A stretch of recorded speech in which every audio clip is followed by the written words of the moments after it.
Então vamos falar sobre cargas emocionais, bagagens emocionais. Mateus 11, 28. Venham a mim todos os que estão cansados e sobrecarregados, e eu lhes darei descanso ou alívio. Tomem sobre vocês o meu jugo e aprendam de mim, que sou manso e humilde de coração, e vocês encontrarão descanso para as suas almas, pois o meu jugo é suave e o meu fardo é leve. O Senhor Jesus está falando aqui sobre emoção, pessoas que carregam fardos emocionais. E deixa eu te falar aqui sobre um pouco sobre você mesmo que está aqui comigo. O ser humano que é você e que sou eu, somos um compêndio de coisas. Você sabe o que é um compêndio? É um conjunto de emoções. Então nós somos muito emoção. Cada área da nossa vida responde ou corresponde de determinada forma. Nós somos seres espirituais, porque somos um espírito, somos seres almáticos ou emoção, porque somos um espírito, possuímos uma alma, e somos seres físicos, porque possuímos um corpo. E os três sentem impactos e normalmente ficam abalados. Mas hoje nós vamos falar sobre aquele que é o responsável por muita coisa na sua vida, no seu corpo, no seu físico, que são as suas emoções. Então, quando Jesus, ele olha, eu quero traçar um pouquinho disso aqui, quando Jesus olha para uma multidão, quando foi que Jesus falou esse texto que acabamos de ler? Justamente quando ele olha para um grupo de pessoas para quem ele estava ministrando, ensinando, falava para pescadores, para agricultores, para pessoas que estavam sofrendo, naquele momento, um problema sério de cargas emocionais oriundas de pressão, de cargas trazidas pelo sistema religioso, que eram os fariseus, e pelo sistema político e econômico imposto por Roma. Então, Jesus olha para um povo que estava oprimido. O texto ele começa dizendo: vinde a mim todos os que estão cansados e sobrecarregados. Quando, numa outra versão diz, a palavra sobrecarregados são oprimidos. Então Jesus olha para um grupo de pessoas que carregavam opressão na alma. Porque opressão e cansaço, ele é ou físico ou ele é nas emoções, na alma. Então Jesus olha para um grupo cansado, exausto, que já não aguentava mais fardos. Então Jesus olha para eles e diz: mas venham a mim, vocês que se sentem cansados, oprimidos, sobrecarregados, eu vou lhes aliviar essa carga. Eu vou dar descanso para vocês. E eu vou colocar sobre vocês o meu jugo, mas o meu jugo é suave. Quer dizer, eu vou tirar a carga de sobre vocês e vou colocar o meu. É uma troca. Olha que coisa. Jesus, a proposta de Jesus é: passem para mim a carga de vocês, as cargas emocionais, as bagagens emocionais de vocês, e eu passo para vocês a minha. Só que a minha é suave, a minha é leve, em comparação com a que o sistema está gerando em vocês. Tanto o sistema religioso quanto o sistema político-econômico que vocês estão vivendo no seu contexto social. Olha, que proposta tremenda, né? Você já imaginou Jesus olhar para você e falar assim: vem cá, eu estou vendo que você está muito amargurado, você está oprimido, você está angustiado, eu vejo tanto problema nas suas emoções, eu vejo que a sua alma está carregada, eu vejo o seu semblante carregado, eu não vejo sorriso em você, eu não vejo felicidade em você, eu não vejo alegria em você, eu não vejo paz em você. Eu olho para a sua vida, eu vejo choro, eu vejo dor, eu vejo mágoas, eu vejo ressentimentos, eu vejo falta de perdão. Eu olho para vocês, eu vejo uma alma aflita, você está em desespero. E eu quero te propor uma coisa. Eu quero propor que você dê para mim todo esse fardo, toda essa emoção pesada que você está sentindo, dê para mim e eu vou te dar o meu jugo, que é suave e que é manso. Olha, que proposta! E é isso que Deus está fazendo conosco. Jesus está fazendo com você exatamente isso que eu estou dizendo para você. Sabe por quê? Porque Ele ama você e porque a palavra dele é verdadeira. Você leva para Deus os seus fardos, seus choros, suas dores, e Deus te dá em lugar, em troca, felicidade, paz, alegria, bênção. Você leva para Deus as suas misérias, a sua pobreza, sua desgraça, e Deus te dá graça, te dá prosperidade, te abençoa. Você leva para Deus as suas maldições e Deus te dá em troca bênção. Você leva para Deus os seus pecados e Deus te dá em troca perdão. Isso é tremendo, né? Então é isso que Jesus está dizendo. Ele diz: venham a mim. Vamos fazer uma troca. Deem para mim o de vocês e eu dou o meu para vocês. Eu dou o que eu tenho de melhor. Eu dou o amor, o perdão, o carinho, o afeto, a misericórdia. Aí ele diz: tomem sobre vocês o meu jugo, que é suave, e aprendam de mim. Olha, eu acho isso aqui tremendo. Ele diz: aprendam de mim. O que ele quer dizer? Aprendam comigo. Aprendam sobre mim. Sabe o que nós estamos precisando hoje? Aprender sobre o Deus que nós servimos. Isso é tremendo. Aprendermos quem é sobre esse Deus. Sabermos quem é esse Deus que nós servimos. Conhecê-lo, entendê-lo, discerni-lo. Porque Ele tem muito para nos dar. Então é Jesus dizendo: aprendam de mim. Eu pergunto para você, seja verdadeiro com você e comigo. Quanto você já aprendeu sobre o Deus que você serve? O quanto você sabe, o quanto você tem convicção de que Deus, o Deus que você serve, esse Deus que eu estou aqui falando para você, esse Deus que nós acabamos de ler aqui a Bíblia, a palavra, esse Deus, esse Jesus que acabou de declarar essas palavras, quanto você conhece dele? Para você saber que Ele se importa com você, que Ele te ama e que Ele é verdadeiro e que Ele escreveu não apenas palavras, mas deixou vida. E Ele está te propondo uma troca. Sabe qual é a troca? Ele diz: me dá a tua miséria, eu te dou a minha bênção. Me dá a tua desgraça, eu te dou a minha graça. Me dá a tua dor e eu te dou o meu prazer. Me dá o teu choro, a tua lágrima, e eu te dou o meu gozo. Isso é tremendo, né? Eu te dou a minha paz. Aliás, Jesus falou isso para os discípulos: deixo a minha paz eu dou para vocês. Eu não dou uma paz igual o mundo dá para vocês. Não dou uma paz, sabe, problemática, eu não dou uma paz que quer por um momento, eu não dou uma paz que requer uma assinatura de um contrato. Tem nações que fizeram acordo de paz, assinaram um contrato. Então vamos fazer um acordo aqui.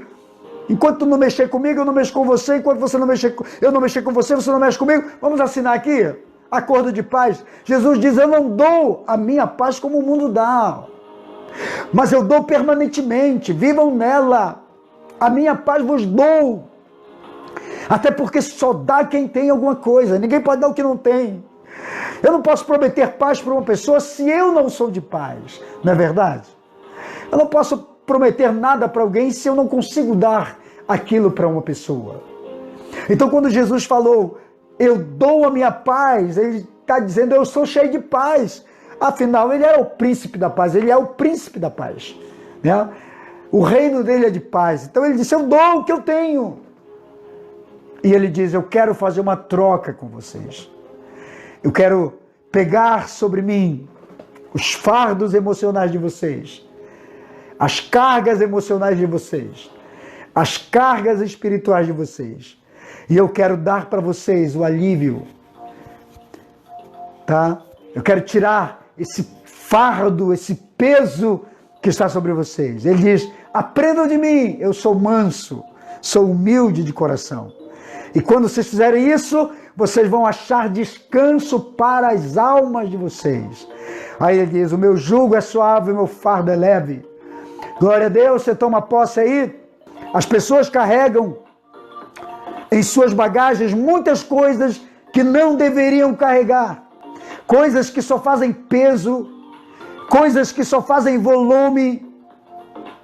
E muitas vezes, muitas delas nem são utilizáveis. Mas nós as carregamos. Você já fez uma viagem e você preparou uma mala, preparou as suas bagagens e colocou dentro daquela mala coisas que você nem usou e nem utilizou. E, às vezes eu viajo com a minha esposa e a gente viaja para o norte e a gente leva umas malas, viaja para outro lugar, leva mala, leva coisa que a gente nem utiliza. Eu vou, às vezes, para o norte, passo um mês ministrando nas igrejas lá, levo roupa que eu uso aqui.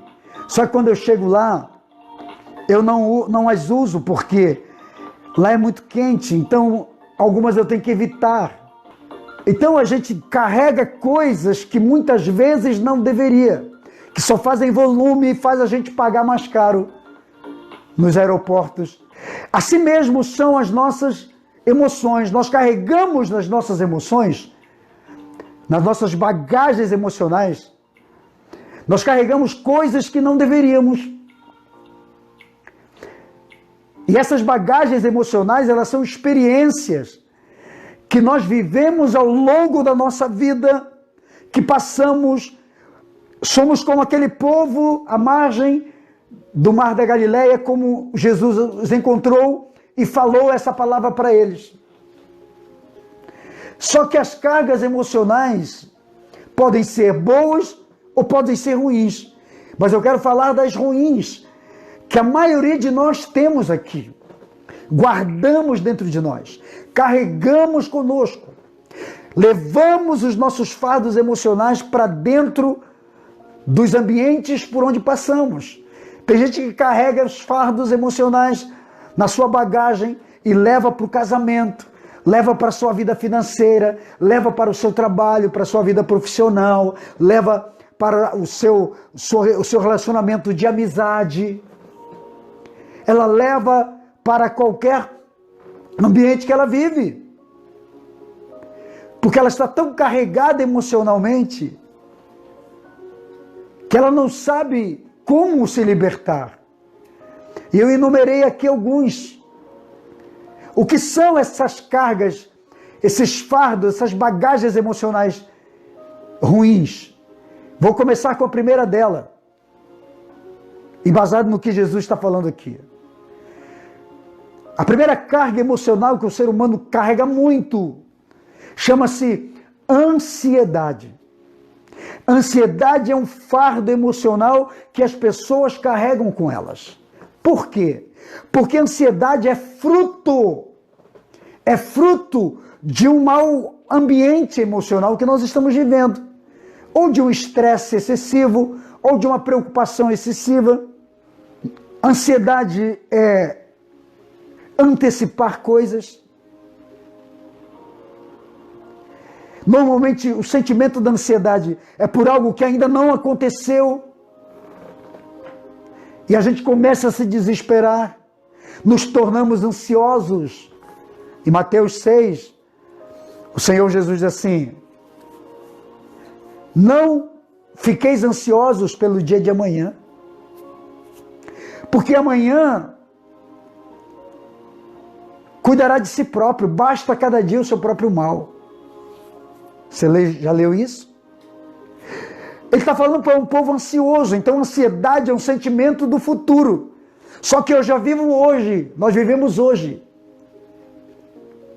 É coisa que ainda vai acontecer. E nós já estamos experimentando, nós estamos sentindo o efeito colateral daquela situação com antecipação. E adoecemos.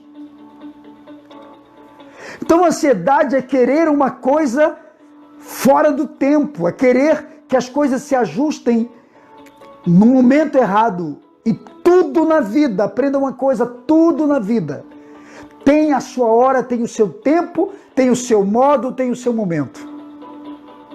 O que tem que acontecer, vai acontecer.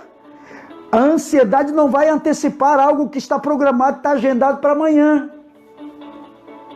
A ansiedade não vai adiantar algo que está agendado para o mês que vem. A ansiedade não vai mudar. A única coisa que ela vai fazer é estragar o seu emocional. Vai alterar o seu sistema nervoso central. Então, quando Deus olha para mim e para você, Ele não nos quer pessoas ansiosas. Ele nos quer pessoas confiantes. Pessoas pacíficas, com espírito pacífico, com espírito de paz. Eu gosto de um provérbio chinês que diz o seguinte: se um problema tem solução, então relaxa, tem solução. Se um problema não tem solução, então relaxa, porque não tem solução. Não vai ser resolvido. Então não adianta se matar emocionalmente, se estressar, arrumar problemas, doenças psicossomáticas, doenças emocionais, por causa de estresse, por causa de ansiedade. Tudo ao seu tempo, tudo à sua hora. Então não se preocupe, Jesus diz, não fique ansioso pelo dia de amanhã, amanhã ainda não chegou. Basta o hoje, viva o hoje, administre o seu hoje. Amanhã vai chegar, amanhã vai acontecer.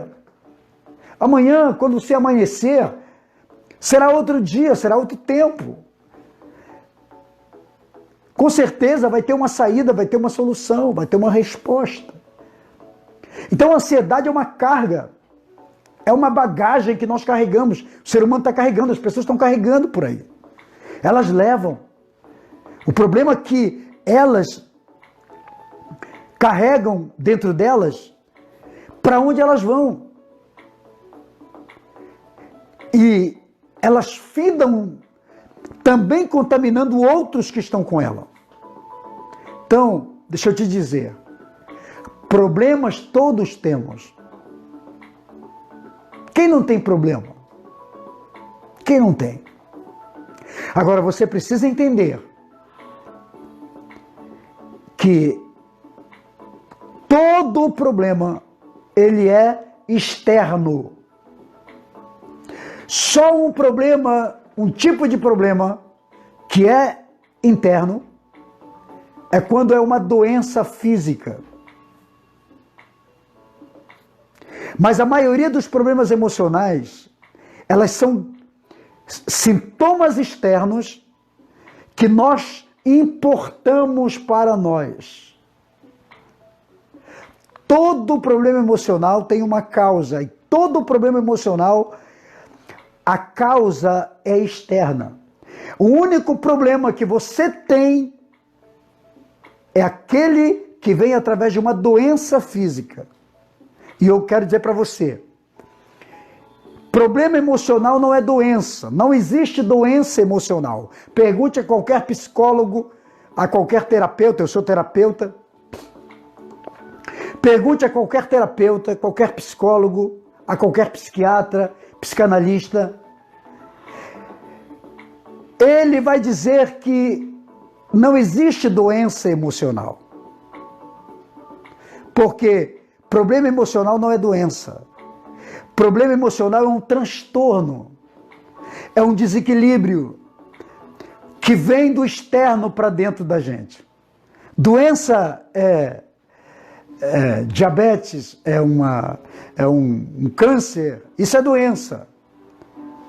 Mas problemas emocionais são episódios que acontecem externamente e nós importamos para dentro de nós. Aí sofremos as consequências. Então, livre-se da ansiedade, deixa de ser ansioso. O próprio Jesus disse: lancemos sobre Deus a nossa ansiedade, porque Ele tem cuidado de nós. A maioria dos problemas de ansiedade do ser humano é achar que está sozinho, é achar que ninguém o ajuda. Por isso que ele diz: lancemos, Deus tem cuidado de nós. Então olhe, Deus está cuidando de você. Você não precisa ficar ansioso ou ansiosa, porque Deus está cuidando de você. Se Ele está cuidando, se Ele disse que está cuidando, Ele está cuidando. Que tipo de carga você tem que botar na sua bagagem agora, emocional, para substituir a ansiedade? O que é?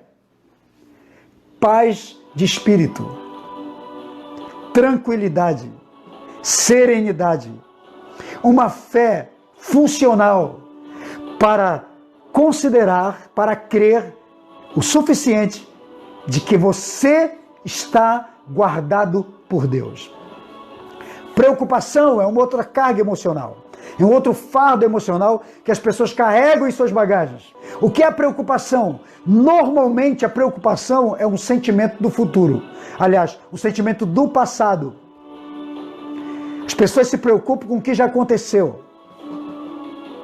E você sabia que pela nossa mente, pela nossa cabeça, diariamente passam cerca de 45 a 50 mil pensamentos, que hoje, até fechar esse dia, meia-noite, você passa pelo teu pensamento, pela tua mente, cerca de 45 a 50 mil pensamentos, e que 95% desses pensamentos são coisas do passado, que já aconteceram,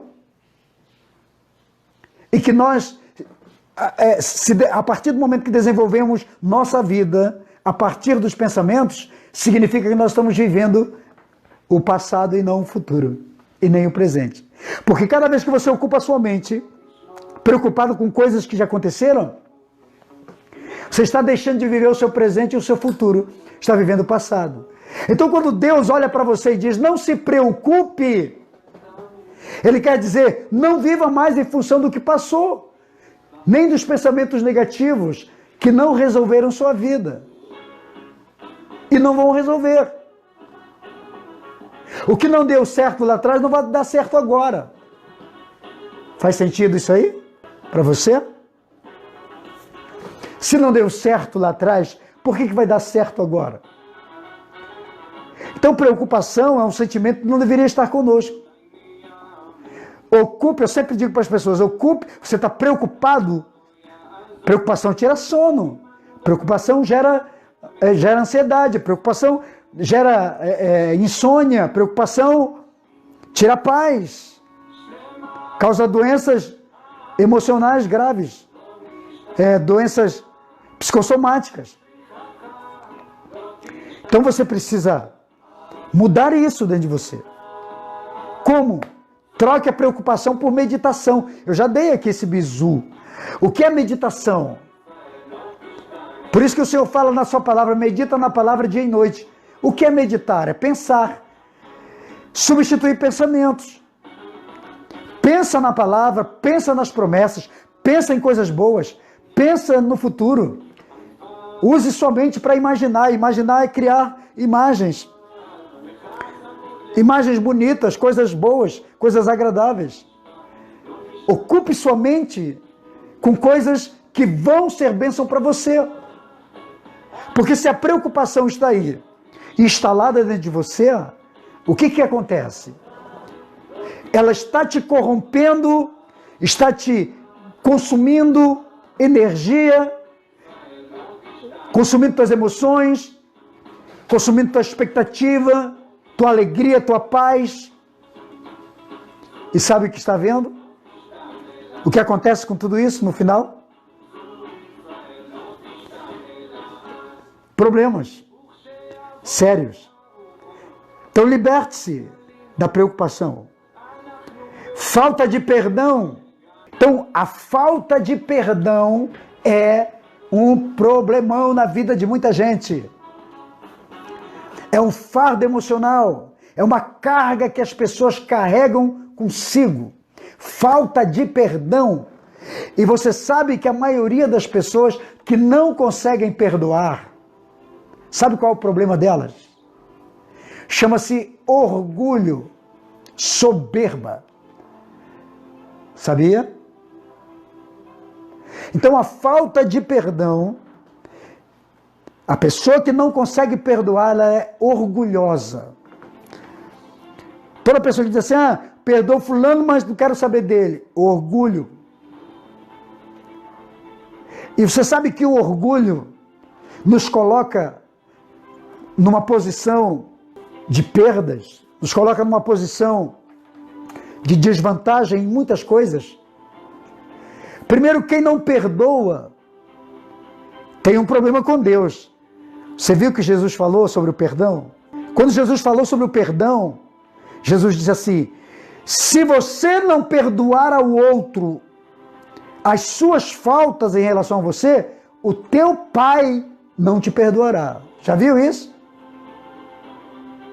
Na própria oração do Pai Nosso, perdoa os nossos pecados assim como perdoamos quem nos tem ofendido. Você perdoa? Porque se você não perdoa, você está frito.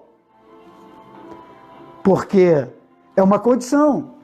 Quer o perdão de Deus? Perdoe. Esse é o primeiro. Então o perdão é algo muito espiritual. É algo condicional. Porque Jesus diz, se você perdoa, Deus te perdoa, o Pai te perdoa. Então ele quer dizer também que se você não perdoa, o Pai também não te perdoa. Essa é a primeira condição. A segunda é, a falta de perdão, ela vai gerar apenas em você, se você não perdoa. O grande problema, toda pessoa que não consegue perdoar, é porque ela mantém o orgulho dentro dela. E a Bíblia diz que Deus resiste ao soberbo, que Deus resiste ao orgulhoso. Então nós vamos ter um problema com Deus, que é o problema da resistência de Deus ao nosso orgulho. E o orgulho, para ser vencido, só tem um sentimento ou uma virtude que consegue vencer o orgulho. Quer saber qual é? Só tem um. Chama-se humildade. Toda pessoa que não consegue perdoar é soberba, é orgulhosa. E para que ela consiga perdoar, ela tem que se tornar humilde. Então isso é condição para que você seja livre e perdoe. Então eu vejo as pessoas carregando nas suas bagagens emocionais a falta de perdão. Dizer, eu te desculpo. Desculpar é uma coisa, perdoar é outra. Perdoar é zerar a conta e voltar a conviver.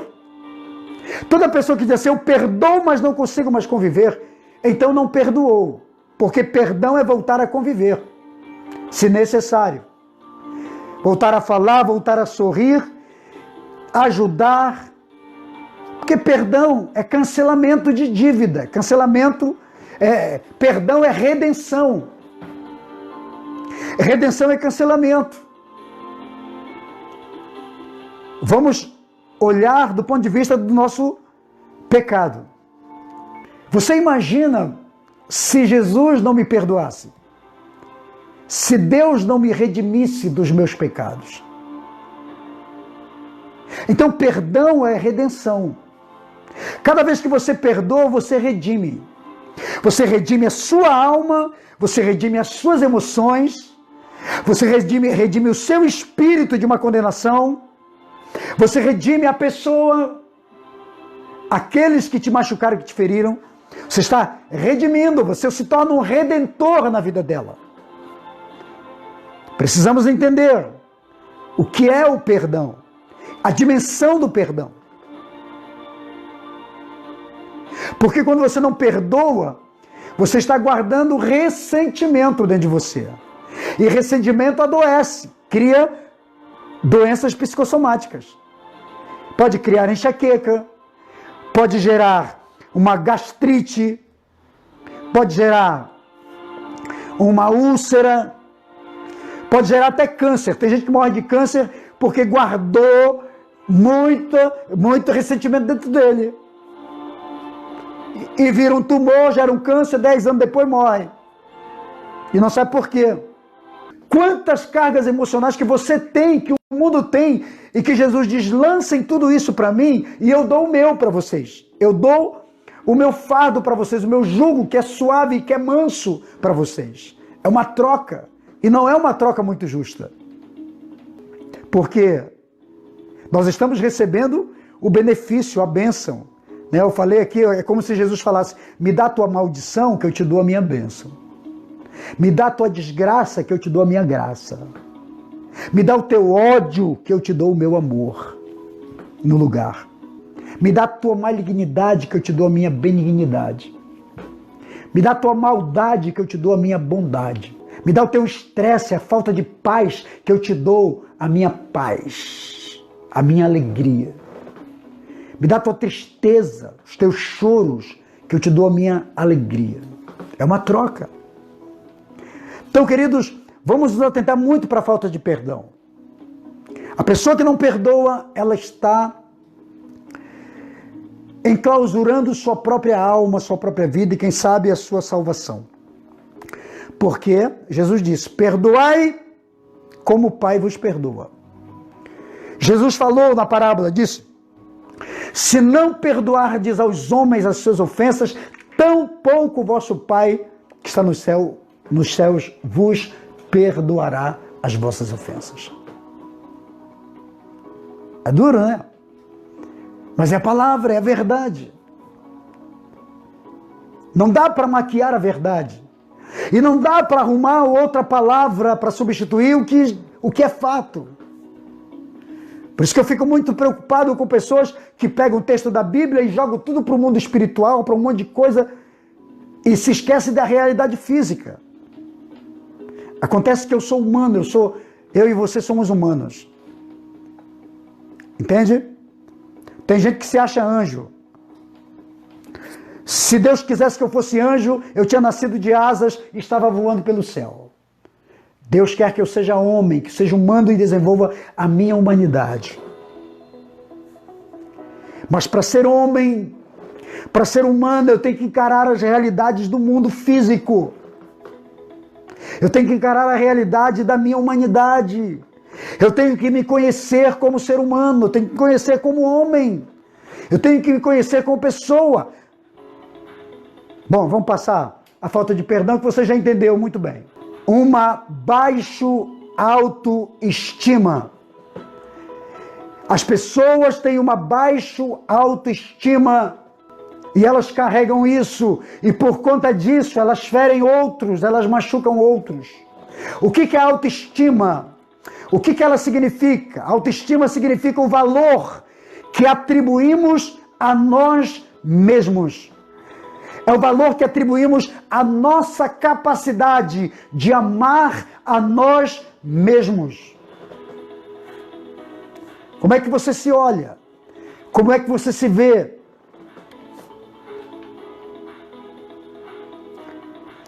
Autoestima significa termos atitudes positivas conosco mesmos. Que atitudes? Atitudes como autorrespeito. Olha aqui para mim.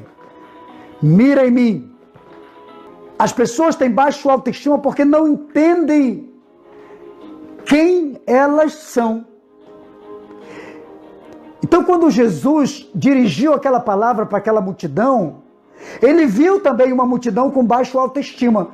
Por quê? Porque todos os hebreus, os judeus, estavam sendo oprimidos por Roma. Então eles se sentiam inferiores.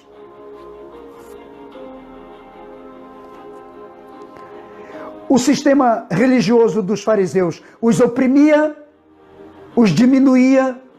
Então era um povo com baixa autoestima. E as pessoas têm vivido isso. Então eu já falei que a baixa autoestima é você não conhecer a si mesmo, não se valorizar, se diminuir, se depreciar. E Satanás manipula pessoas para mantê-las com uma estima lá embaixo. Agora, o que significa esses pensamentos, esses sentimentos, né? Essas atitudes que devem ser positivas? Primeiro, eu quero começar com autorrespeito. O que é o autorrespeito? Uma pessoa que tem uma baixa autoestima, ela não se respeita. Ela não honra a si próprio. Ela não respeita seus valores próprios. Ela não respeita seu corpo, não respeita sua inteligência, ela não respeita quem ela é, a sua pessoa. Ela não tem autorrespeito. E toda pessoa que não tem autorrespeito, normalmente não é respeitada pelos outros. Sabe por quê? Porque a mensagem que você imprime em você, você emite para o mundo externo. Faz sentido isso aí? As pessoas veem em você o que você vê e o que você criou. Elas veem em você esse modelo que foi criado, o arquétipo que você criou. Eles veem isso em sua vida. Vamos usar aqui o exemplo de uma moça que se entregou à prostituição. Por não se valorizar, se respeitar, ela permite que outros desvalorizem o seu corpo, a sua vida, a sua pessoa. Isso é baixa autoestima. Outra coisa que precisamos desenvolver, além do autorrespeito, autoaceitação. Muita gente não se aceita como é.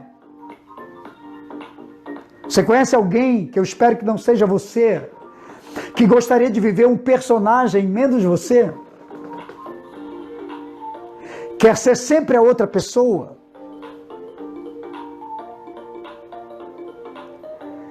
Para que você seja curado nessa área e seja uma pessoa realizada, com uma estima lá em cima, seja você mesmo. Queira ser você. Ame-se. Se aceite. Aceite a sua altura, seu tamanho. Aceite seu nariz como é, seu cabelo. Aceite você. Não queira ser a pessoa que você conhece, ou o seu ídolo, a pessoa que você admira. E por conta disso você se autodeprecia, você se diminui. Ter uma estima equilibrada, curada, é se autovalorizar, é se autorrespeitar, é se autoaceitar. Valorize-se. Dê valor a si mesmo. Quanto você custa? Quanto vale você? Se tivéssemos que pagar em moeda, quanto você vale? Porque se você tiver um preço, significa que a sua estima está lá embaixo. Você entendeu? Então você não tem um preço.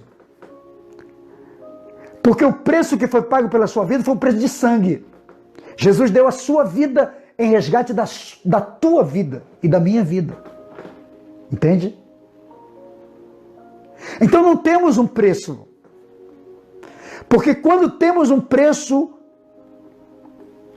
é porque não valemos nada. É porque realmente nossa vida perdeu todo sentido. Então, aceite quem você é, quem você nasceu para ser. É aí que entra a questão da procura em Deus. Quem eu sou, Senhor? Por que eu nasci? Para quê? Me diga. Quero conhecer.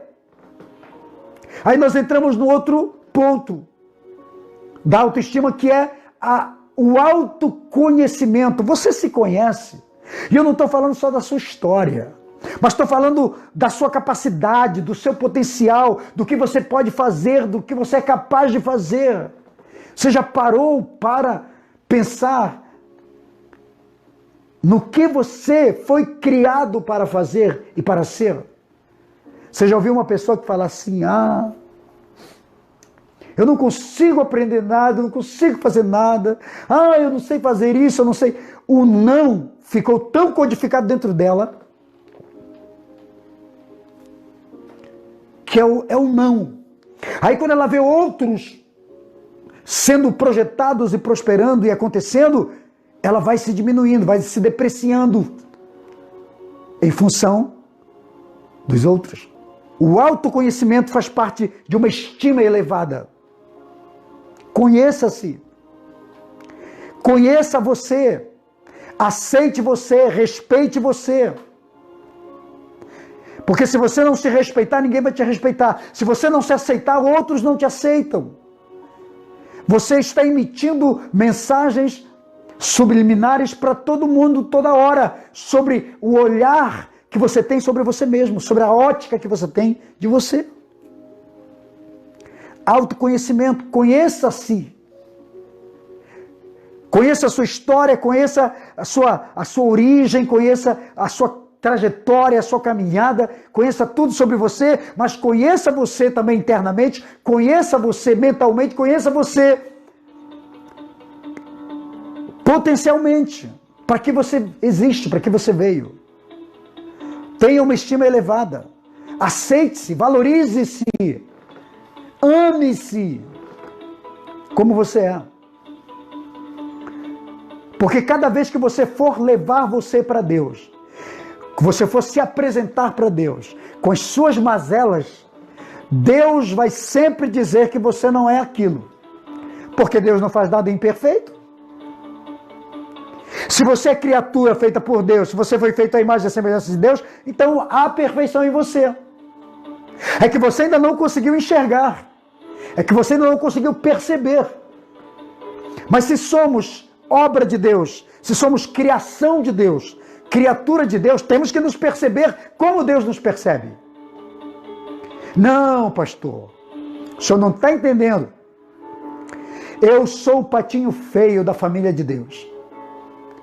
Eu sou o lado errado. Eu sou aquilo que deu ruim. Eu sou a parte que não deu certo. É assim que você se vê? Vai curar sua autoestima. Vai se valorizar. E se outros não te valorizarem, é problema deles. Eu sempre digo para as pessoas, o que os outros, você já ouviu talvez isso, que não é minha frase, mas é uma verdade que eu carrego comigo.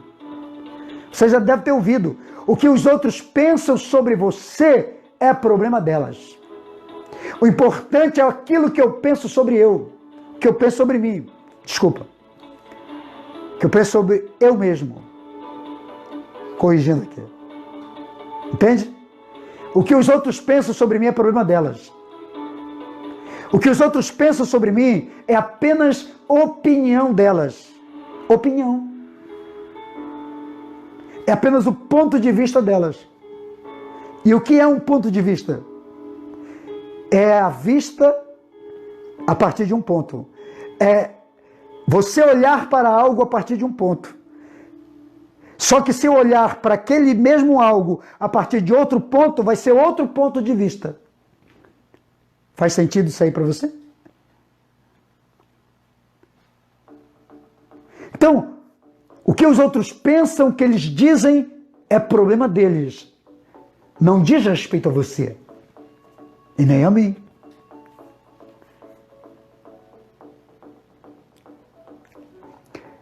Então, autoconhecimento, autorrespeito, autoaceitação, automerecimento. Tem gente que não se julga merecedor de ser abençoado, de ser feliz.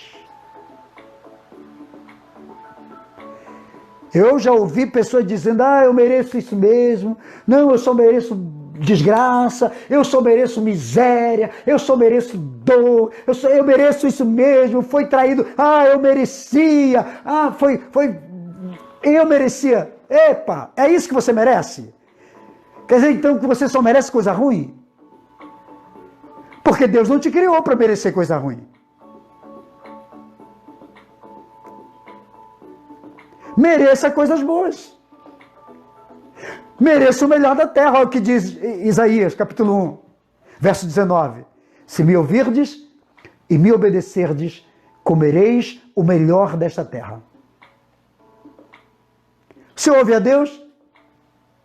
Você ouve a palavra de Deus? Obedece? Aplica a palavra à sua vida? Então é direito seu comer o melhor dessa terra. Amém? É direito seu usufruir do melhor da terra. Por que você, filho de Deus, servo de Deus, apaixonado por Deus, aplica todos os valores de Deus, os princípios de Deus na sua vida e é merecedor de comer a desgraça da terra? De comer alfarrobas de porcos? Como o filho pródigo? O filho pródigo comeu, ou sentiu vontade de comer, porque ele escolheu aquilo para ele. Ele escolheu sair da casa do pai. Ele escolheu aquele trabalho. Mas você está firme com Deus? Você continua servindo a Deus? Então você não merece comer a comida do porco. Você merece comer o melhor da terra. Por que o melhor da terra está com o ímpio e não pode estar com você? Sabe por quê? A grande maioria das pessoas não se acham auto-merecedores. Isso é baixo autoestima. Porque fizemos aquele voto de São Francisco de Assis, de cuidar só dos pobres, de viver só para os pobres. Você já fez isso? Pois quando eu me converti, há cerca de 40 anos atrás, a gente ouvia um evangelho que dizia que a gente tem que ser pobre, porque rico não entra no reino de Deus. Quem foi que disse? Foi Jesus que disse. Não, Jesus não disse. Aprenda o contexto do que Jesus falou. Jesus disse, quão dificilmente os ricos entrarão no reino de Deus. Mas não porque tem riqueza. Leia o contexto, foi na parábola do jovem rico. Que Jesus disse, cara, enquanto o teu Deus estiver sendo o teu dinheiro, a tua riqueza vai estar ruim de você entrar no reino. Mas o dia que você deixar a sua riqueza de ser o Deus da sua vida, então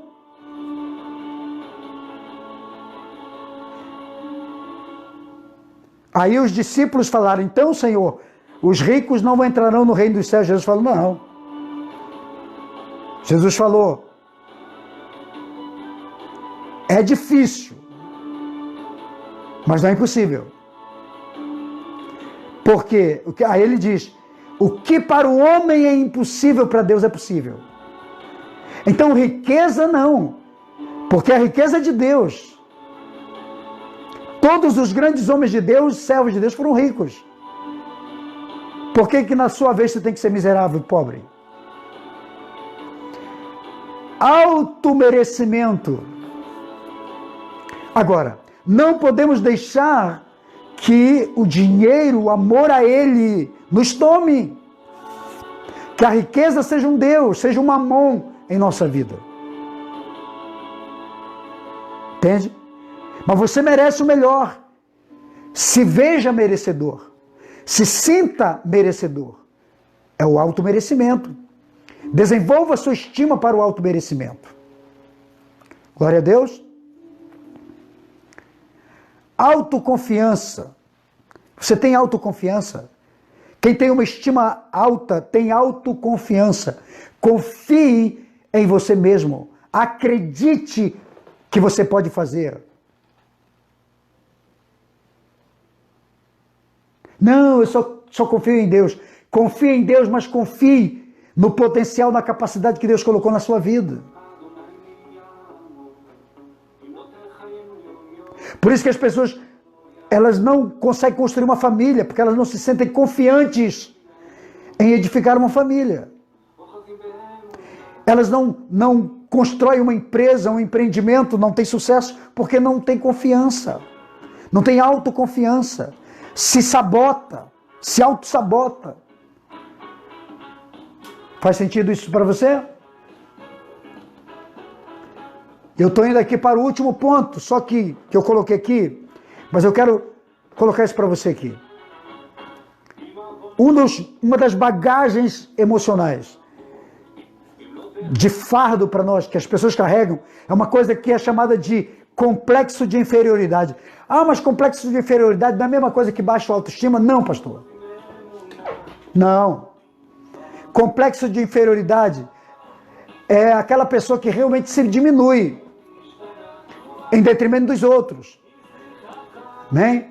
Normalmente quem tem uma baixa autoestima tem complexo, e o ponto de complexo de inferioridade é muito grande na vida dessa pessoa.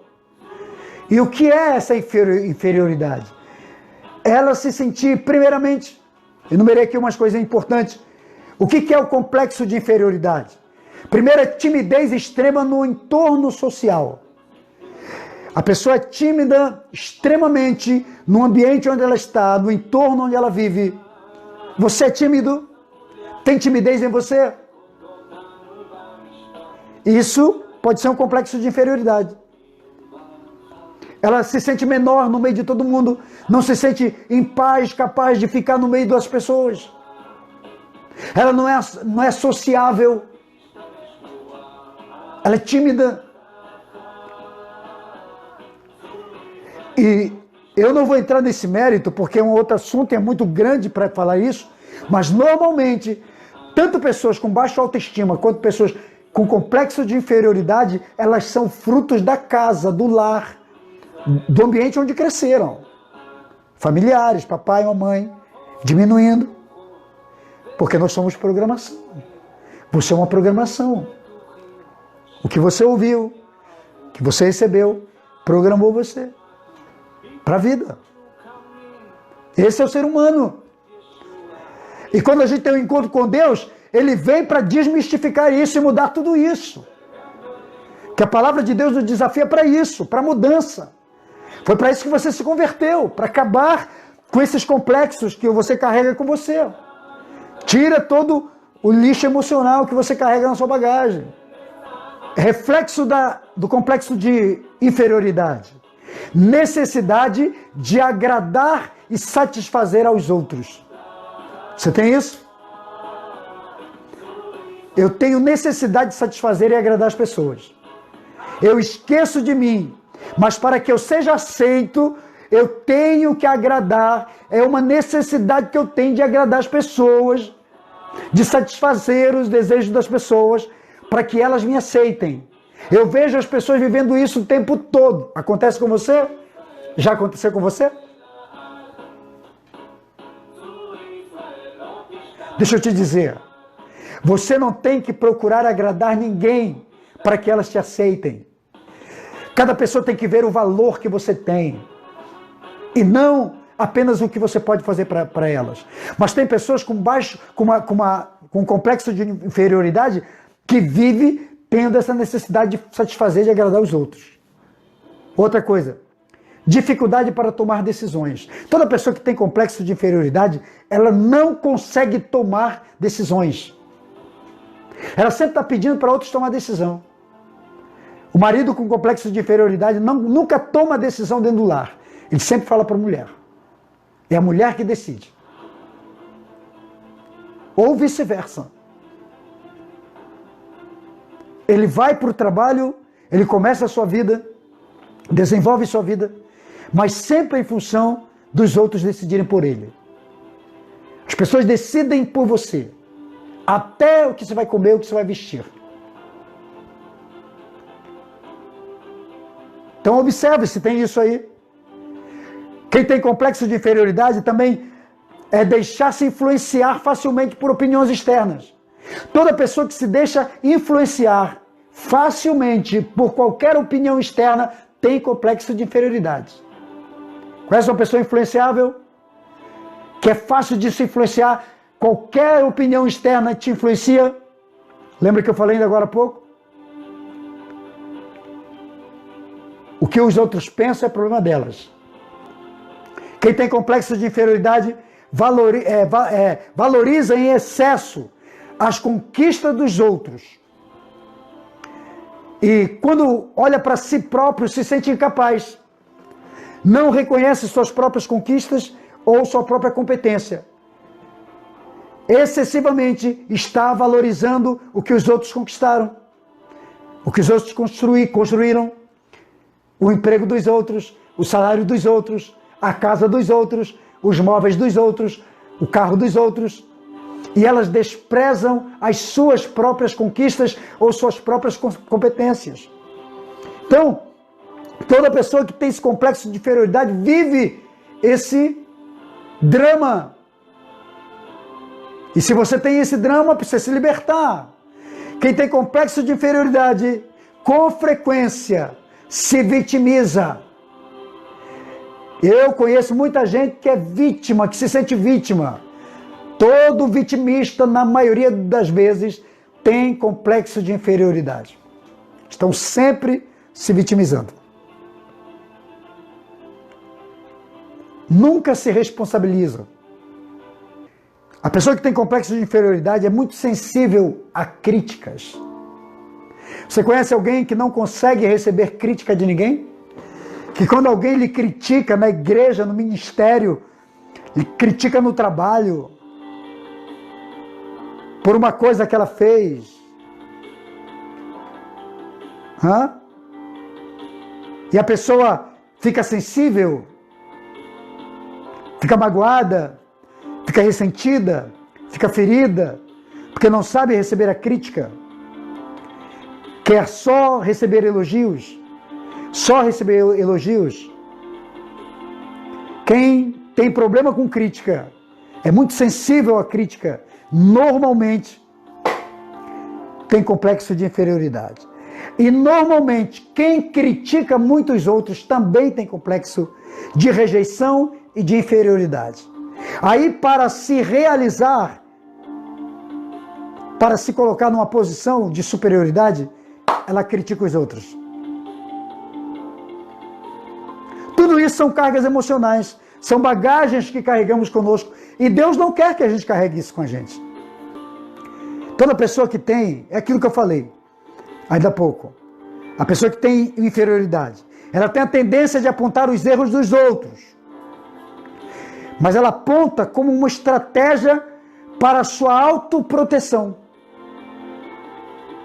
Ela acusa os outros para se proteger. Faz sentido tudo isso?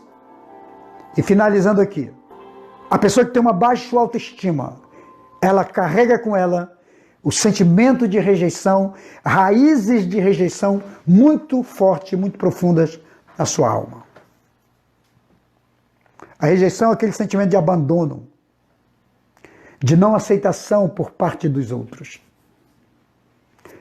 Rejeitado por família, no meu trabalho, nas coisas que eu faço, ninguém aprova, ninguém aceita, ninguém quer, todo mundo repudia. E a pessoa vai carregando isso na sua bagagem emocional e finda não tendo uma vida livre. Amém?